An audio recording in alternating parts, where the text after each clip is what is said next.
اسماعیل بن ابی خالد نے بیان کیا، کہا کہ میں نے قیس بن ابی حازم سے سنا، کہا کہ مجھے ابو مسعود انصاری نے خبر دی کہ ایک شخص نے کہا کہ یا رسول اللہ صلی اللہ علیہ وسلم، قسم اللہ کی میں صبح کی نماز میں فلاں کی وجہ سے دیر سے جاتا ہوں کیونکہ وہ نماز کو بہت لمبا کر دیتے ہیں۔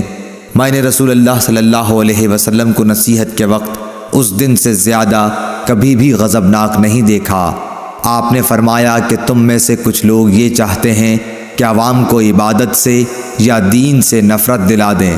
خبردار تم میں سے لوگوں کو جو شخص بھی نماز پڑھائے تو ہلکی پڑھائے، کیونکہ نمازیوں میں کمزور، بوڑھے اور ضرورت والے سبھی قسم کے لوگ ہوتے ہیں۔ صحیح بخاری حدیث نمبر 702۔